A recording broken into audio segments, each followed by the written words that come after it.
India's good and services tax system has undergone a significant transformation with the introduction of GST 2.0 effective from September 22, 2025. ये reform का M है tax structure को simplify करना और economic efficiency को enhance करना। पहले जीएसटी सिस्टम में 4 टैक्स स्लैब्स थे, 5%, 12%, 18% और 28%। अब इन स्लैब्स को कंसोलिडेट करके दो प्राइमरी स्लैब्स में कन्वर्ट कर दिया है, दैट इज 5% एंड 18%।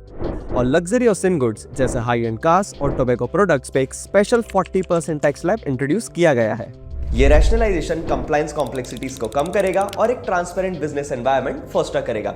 जीएसटी 2.0 का इंपैक्ट बिजनेसेस पे काफी सिग्निफिकेंट हो सकता है। टैक्स स्ट्रक्चर को स्ट्रीमलाइन करके कंपनीज को लोअर ऑपरेशनल कॉस्ट और इंप्रूव कैश फ्लोज एक्सपेक्ट करने चाहिए। For example, sectors like FMCG, health care और ऑटोमोबाइल्स को इसेंशियल गुड्स और सर्विसेज पे रिड्यूस टैक्स रेट्स का बेनिफिट मिलेगा, जिससे उनकी प्रॉफिटेबिलिटी एनहांस हो सकती है। इन्वेस्टर्स के लिए ये रिफॉर्म एक अच्छा अपॉर्चुनिटी है इक्विटी इन्वेस्टमेंट्स के लिए। जीएसटी सिस्टम के सिंप्लीफिकेशन से कंज्यूमर स्पेंडिंग बढ़ सकती है और इकोनॉमिक ग्रोथ को बूस्ट मिल सकता है, जो कंपनीज के अर्निंग्स को पॉजिटिवली इन्फ्लुएंस करेगा। जैसे जैसे बिजनेसेस नए टैक्स रिजीम को अडॉप्ट करेंगे और इसके बेनिफिट्स को कैपिटलाइज करेंगे, उनका ग्रोथ ट्रेजेक्टरी बेटर हो सकता है, जो शेयर होल्डर वैल्यू को एनहांस करेगा। इसलिए ये टाइम है शॉपिंग का इन इक्विटीज। इक्विटी म्यूचुअल फंड्स आपके जीएसटी 2.0 के पॉजिटिव इंपैक्ट का फायदा उठाने का मौका दे सकते हैं।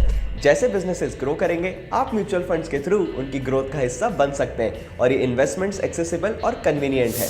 So what are your thoughts on GST 2.0 reforms? Let us know in the comment section and follow our channel for regular updates and insights.